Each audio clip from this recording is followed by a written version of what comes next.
Good afternoon, everyone, and thank you for joining today's Astadia and Microfocus webinar featuring Moving COBOL Workloads to Azure. During the presentation, if you have any questions, feel free to type it into your chat box on your control panel, and we'll save it for the end of the presentation.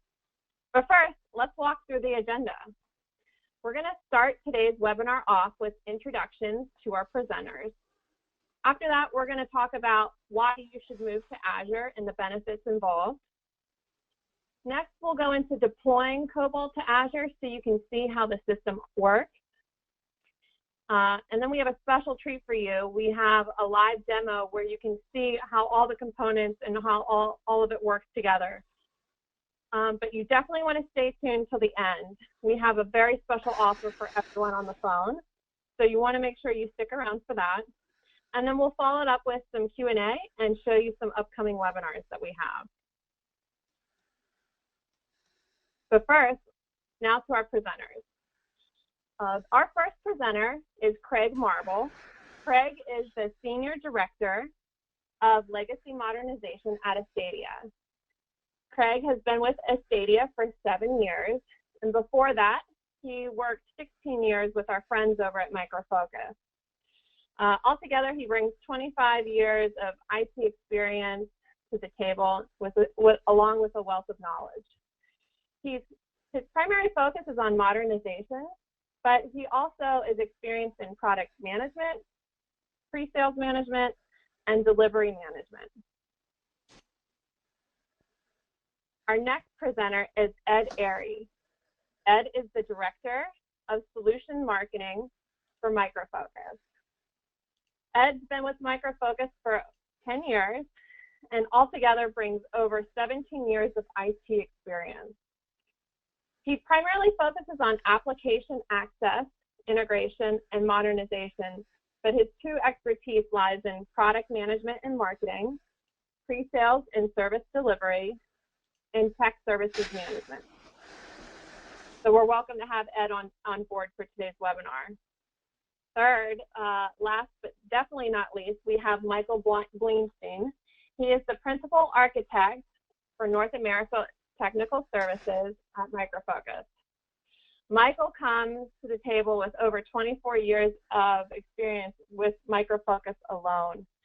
Altogether, he has over 30 years of IT experience in the industry, and he specializes in modernization of COBOL applications through .NET and Java, cloud technologies, REST services using Visual COBOL. Michael primarily specializes in helping customers find solutions to their business problems. So he is kind of an expert and the go-to guy when it comes to needing solutions for customers that are in dire need of help. So we have an interesting presentation in store for you today. So let's get started. Craig Marble, I pass the mic over to you. Great, thanks Desiree. Thanks everyone for joining us today. We're very happy that you're going to spend some time with us on this topic. Just a quick introduction of who Astadia is. So we are a technology consultancy focusing on maximizing the impact of your projects while minimizing the risks to meet the business needs today. And we understand that the cloud isn't for everybody, and in reality there's a blended system of cloud and enterprise systems that you're going to be working with. So we can help with both of that. We're not just cloud, we're not just enterprise, we're really a combination of both. And clients typically choose Astadia because we have a lot of experience. We've been around for more than 25 years. We are also nimble enough that we can provide agility and work rather quickly to pivot our solutions to meet the needs of our customers. So we have basically 4 main areas. One is on the top left, the cloud migrations. And this is moving things like your existing Unix applications or Windows applications you've had running, maybe since the 80s or 90s that you want to move into the cloud. So we can do that for you. Below that, you'll see we have a managed services operation that is managing not just your cloud environments, but also your physical on-site assets, whether it's desktops or PCs. In some cases, we will put kiosks on a customer site to provide help on demand. So, you know, you bring your laptop to the kiosk and say, it's broken, I need some help. We also do cloud development, which could be development from scratch, or maybe helping you set up your development environment, including testing services, providing software testing as a service. And then, of course, there's a legacy modernization side, and that's what we're here to talk about today. Part of what we do, a lot of what we do is the legacy modernization. We've been doing that for more than 20 years, specifically moving heavy mainframe applications onto distributed platforms, and have parlayed that into moving them to a cloud environment. With that, I'm going to hand it over to Ed Airey at Microfocus to give a quick description of Microfocus. Ed?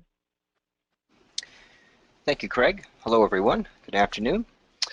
Microfocus and Astadia have a great relationship. We've been working together for the last 20-plus years, helping our customers modernize and transform business-critical applications. Microfocus is an enterprise software organization. We build, we sell, we support software to help organizations, again, maintain, but then also modernize business-critical applications. We believe that you already have everything you need to be competitive in the marketplace. The key is unlocking the value within the complexity of your IT estate, effectively enabling you through tools and technology and practice to be able to bridge the old and the new together. So we're very excited to be here with Craig and the Astadia team to talk about why move to Azure. What are the drivers to move application workloads to this next generation cloud platform? Well, there are many, and they vary from organization to organization. For some organizations, it's about managing infrastructure costs and being able to get them under control, perhaps looking for extensibility and greater flexibility with application workloads to be able to scale to the requirements, maybe the seasonality requirements of the business. For some organizations, it's about looking at alternatives in terms of supporting existing COBOL or mainframe applications to be able to again, support them in a managed services fashion, as Craig was describing earlier. Or perhaps it's a path to embrace next generation technology. We see a lot of clients moving towards virtualization, both on-prem and off-prem, but then also embracing new technologies such as .NET and Java and being able to modernize existing applications. The cloud provides a great platform and in many ways a springboard to do just that. So let's take a closer look now at what it takes to deploy applications into Azure. Craig? Great, thanks, Ed.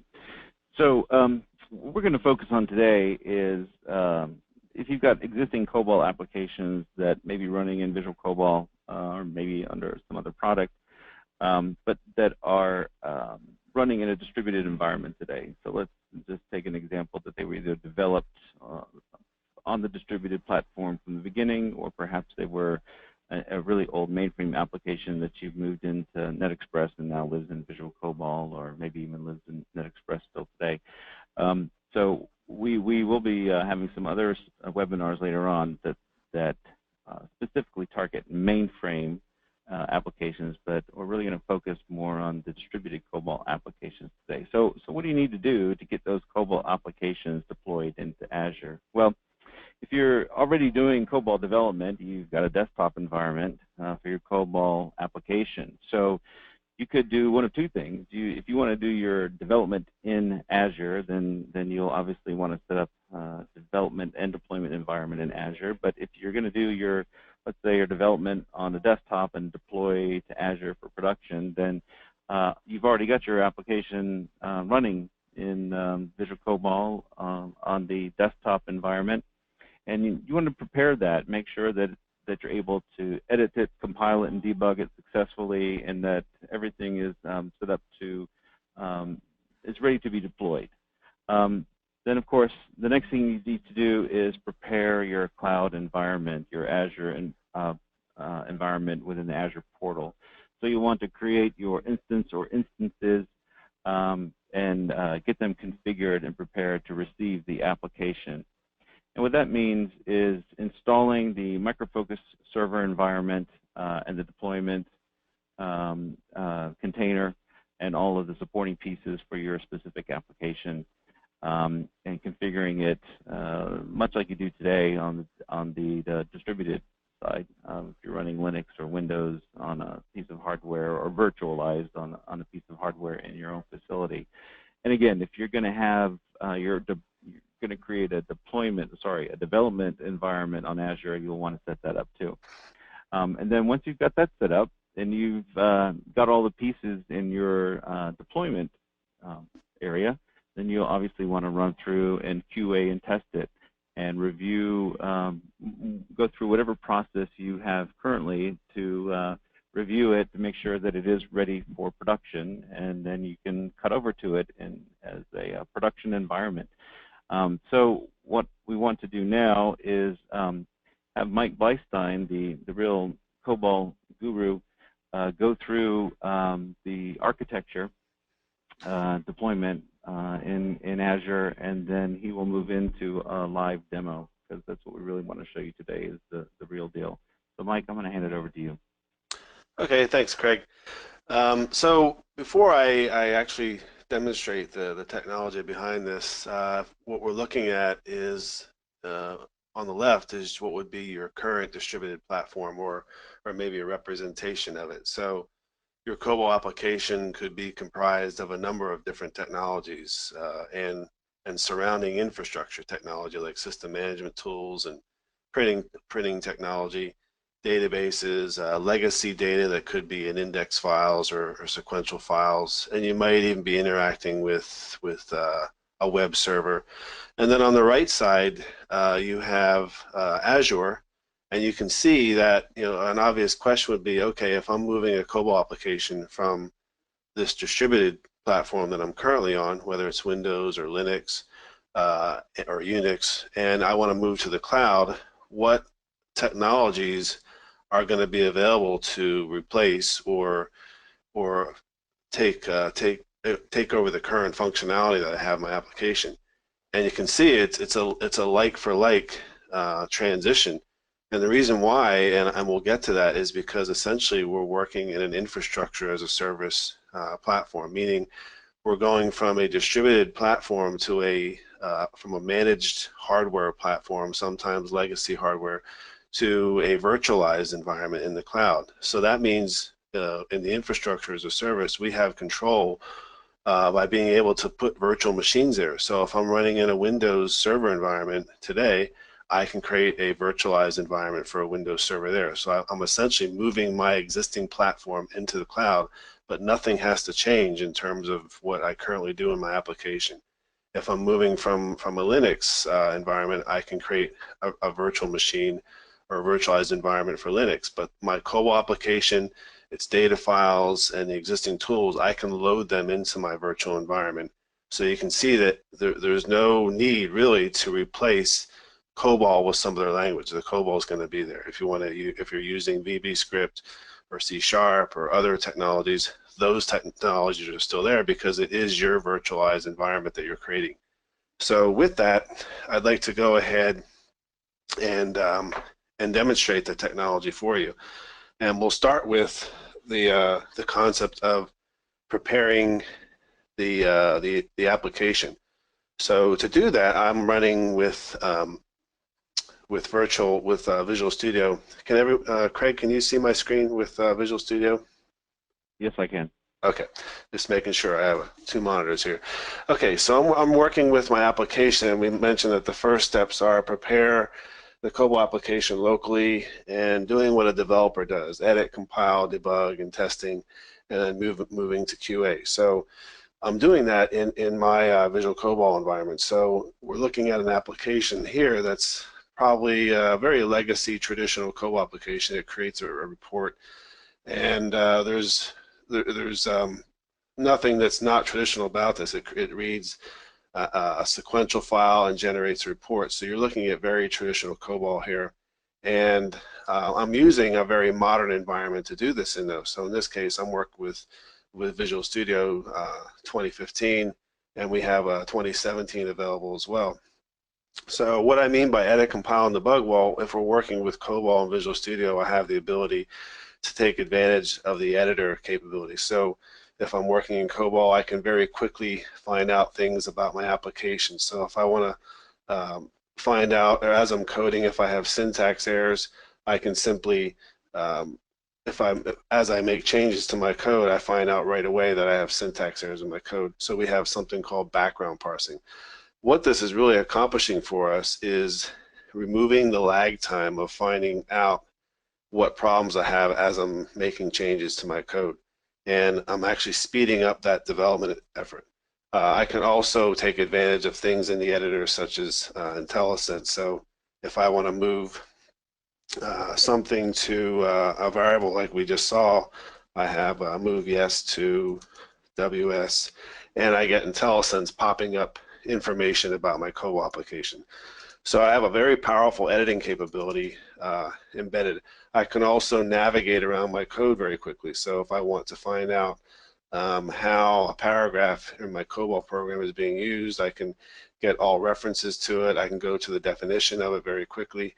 So this is all in the effort of preparing my application. And once I've made my editor changes, I can then build this application. So here, if I want to build this, I would just right-click and do a build. Or if I want to skip right to debugging, I can go ahead and test this application. So we've gone from editing, compiling, and I can go ahead and start this and work with this application in my local environment before I ever even think about moving it to the cloud. So as I'm waiting for this to start up, it's gone ahead and realized that I had changes there, small changes. And in this case, I'm generating a report. Now, normally you might have a report running in batch mode, or you might have it kicked off possibly from a browser application. So the type of application that's running here really isn't that important. The point here is that I have a very legacy application, and I just chose to kick it off via a thick client type application. And I've worked with a number of customers who have end user type applications where they do a lot of data entry, but then they might want to run reports during the day so they can generate reports. So I want to go ahead and click on that, and you can see that now I'm in debugging mode. I can step through my code, and as I step into this paragraph, I'm opening up my data file, and I can see that my data file is open, and I can step through and watch my application run. And ultimately, if I go through and continue to go on, I'll just go ahead and run this in debug mode. And now I'm going to take this file, this sequential file that I created, and generate a report from it in the form of a PDF file. So let me go ahead and just run through that. And it's gone ahead and it's taken my report file, my data, my sequential data, and generated a PDF file. So if I wanted to see what that looks like, I can bring up another folder, and if we go into this reports, I see that I have a brand new file here, and this is what it looks like. So we're opening up a PDF file, and it looks like it's either still trying to open, or Adobe is telling me I don't have support for that kind of file. So, because I think it's actually still in locked out mode in my program. So, anyway, I've gone ahead and tested my application, and now I want to go to the next step and move it to the cloud. So before I do that, I need to prepare a cloud environment, and I want to go ahead and configure a very light virtual machine. Now, maybe I'm running and developing on a Windows workstation, but I'm going to run this in production in a Windows server. So how do I do that with Azure? So Azure has a very intuitive portal that I can use for that purpose. So if we look at the Azure portal, there are a lot of different capabilities and features here to manage your cloud environment. Being able to create services, create cloud databases. In this particular case, I want to go ahead and create a virtual machine. So I'm not going to create that from scratch here because for timing purposes, it would take probably 20 minutes or so till I'm all said and done loading that up. But if we look at the virtual machines area, I've already got a virtual machine out there, but if I wanted to create a new virtual machine, I have a couple choices. I can take advantage of pre-existing templates that are out in the Azure marketplace. So We have one that for Windows Server. These are some of my recently used ones. And of course, if you want to create some specific ones for Linux or Red Hat, something that already has a database server loaded on it. So you have a number of choices here to create a virtual machine for the specific environment that you're looking for. The one I have created is a Windows Server 2016. And in addition, if you don't want to use an existing template here, you can, once you create that virtual machine, then you can go and put the things on it that you want. But you can also create your own virtual machine offline in the form of a virtual hard disk or a VHD file, and then you can attach that to your cloud environment using the tools here in Azure. Then there's a lot of different technologies for integrating your application. So your application, again, will look like just another Windows Server environment with an internal hard drive, a C drive, or any other drives you might create. And you can also create shared drives. So in essence, you can actually kind of extend your on-premises environment to work alongside of the cloud. So in this particular case, if I go out to the cloud, I have something that they call a storage account. And inside of my storage account, I have a shared file or a shared drive, and it's called VC files. And if I look on VC files, I actually have some data and information there. So this is actually where I'm going to deploy and move my application. And because that's a shared file out in the cloud, I can actually access it from my Windows workstation.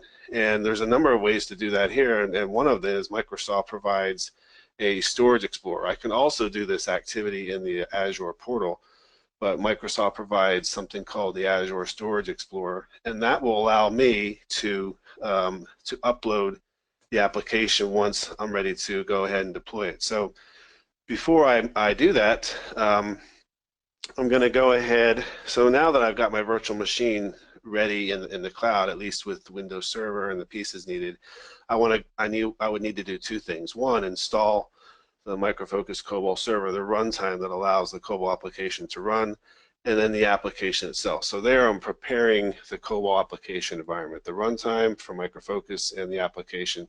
So let's go ahead and build this for release. I'm going to go ahead and change my deployment to release, and we'll just go ahead and rebuild this. And once that's done building, then I can go back to the Storage Explorer and do an upload of that application. So if we want to go to here, it's going to let me browse to the folder that I have where we just built these. And we should have some brand new files here, July 13th. And I'm going to go ahead and just select all the pieces and then do an upload. So it should come back, and it'll actually ask me to override, and I'm going to go ahead and overwrite these since they were already existing there. So let me just go ahead and click each of those, and it'll upload all those different files.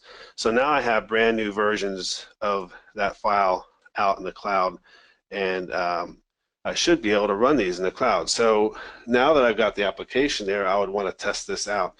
And in order to do that, I can come back, bring down the Storage Explorer, and how a user would get to a cloud application depends on the application itself.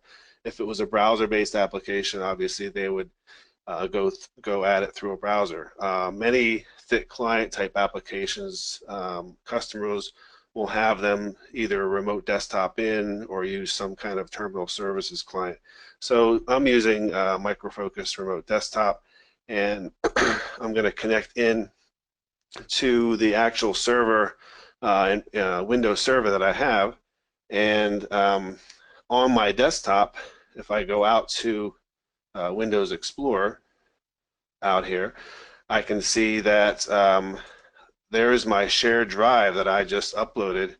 And if I do a refresh, I should see the files that I just recently put in there. And I can now go ahead and run these. And if I click on my desktop and run my batch application, and we'll go ahead and let that just run. So now I'm kind of in QA mode, making sure it works. And where that report gets generated is actually on the C drive on the actual cloud virtual machine, the Windows Server. So if I go out to the folder in my C drive, I can see that I have a new report generated. So that's me logged into the remote via remote desktop to the actual Windows Server in the cloud, and then user with authentication, or you might have different user groups. When they log in, they automatically launch this application, so they don't have to go into the Windows Server and see all these details. You could have it so they just see the application. But now that I've run that report, anyone could then access that report. So if I come back to my desktop on my local machine, I can go to the browser and refresh this, and I now see the new report that was just generated, and I can access that in the browser. So what we just saw is I went through the phases of building my application using a very modern environment, in this case Visual COBOL for Visual Studio. I was able to edit, compile, debug, and then prepare my virtualized environment. In the case of Azure, I was using Windows Server 2016 and loading the different pieces that I need for my application. So I'm building the Windows Server just as if I was building a local hardware a box in my own on premises, but I'm doing this in a virtualized environment in the cloud, picking either a template, creating a virtualized disk, and attaching that, and putting the things that I need on that disk. I'm not forced to use newer things that I already have in my application, and then being able to upload my application into that. It's now my environment. I can even connect that virtualized environment to my on-premises to make them kind of coexist as one. And we saw how I shared a drive, in that case in my Windows Server, that I could access both from on-premises, my local machine, or from the cloud. And I uploaded the application, ran the application, and then saw that application running. So it might seem like that, okay, all I did was move this from one Windows machine to another, but that's exactly what I did. That's exactly what we're doing in this virtualized environment, and that's why there's less risk there. I can take my current environment, move it into the cloud, and let the cloud infrastructure manage that. So I hope you enjoyed that presentation, and I'll turn it back to Craig. Thanks, Mike. Appreciate it. It's really some fascinating stuff. For the audience, this is the first time I have seen Mike do this, and it's really some pretty cool stuff, and I think really demonstrates the low risk of moving stuff from one platform to another using Azure versus Windows in a desktop environment, and then of course you get all the benefits of being in the cloud environment. So great stuff. I'll now hand it over to Desiree to moderate the Q&A. I think some questions probably while we were doing the demo. So Desiree? Absolutely. Thank you, Craig. So just a quick reminder, if you have a question to ask our experts, feel free to type it into the chat box on your screen. Now time to address some of the questions that we have been receiving throughout the presentation and demo. So the first question says, I'm looking at Amazon Web Services for application workload. Is the same approach applicable here? Mike, do you want to answer this question? Sure. Yes, and the same approach, the same set of steps applies. The only thing that would differ would be some of the tooling. So in my presentation, I used the Azure portal where I manage my cloud items, virtual machines, any storage accounts and databases and things like that. Amazon Web Services would have their own portal. So mostly everything would be the same. The steps, preparing my application, and then preparing the cloud environment. Instead of doing that in Azure, you would do it in Amazon, and then you would go through the same steps of creating the COBOL application environment, installing the COBOL runtime, the Microfocus COBOL server, deploying the application to Amazon, and then bringing any other needed things that the application needs, any surrounding technologies. So the only difference would be where pointing it to one portal versus Azure. Interesting. All right. Second question. What do I do with my hierarchical data? Directing this one to you, Mike. Okay, so if we're referring to traditional COBOL index files and Microfocus index files, you would simply deploy those along with your application. Because again, we're not forced to go from legacy data structures, in this case, the COBOL index files or even flat sequential files. We can bring them along with it because we're moving to a virtualized window environment with the technology that we need to support our application. So we would just move that kind of data with the application. If we're talking about other types of legacy hierarchical data, then it depends on what they might be. So if it would be moving from, say, IMS, legacy mainframe database on the mainframe, then you have some options there. You could move it, deploy it to an IMS in production with Microfocus, or you might take the opportunity during that migration to convert or migrate to a relational database. So, Craig, would you like to add anything to that, to those comments? Because I know there's some other types that Astadia deals with. Yeah, sure. So since you mentioned IMS, I'll just mention on the Unisys side, you've got DMS2, which is a hierarchical database, and hierarchical versus relational in terms of the way they perform and how they operate. It's kind of like beta versus VHS.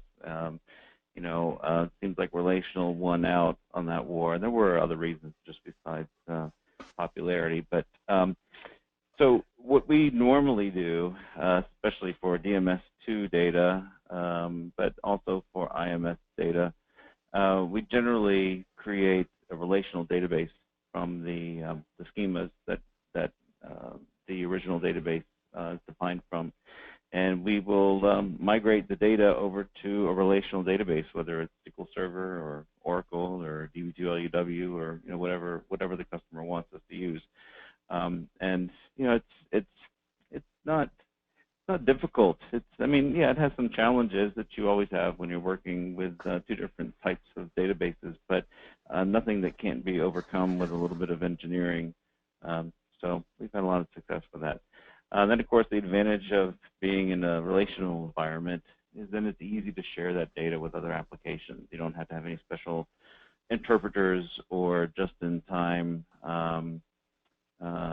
conversions to go from relational to hierarchical. So if you have other applications that traditionally have not been able to get information from your legacy databases, by moving it to relational, then it's much easier for that to happen. Right.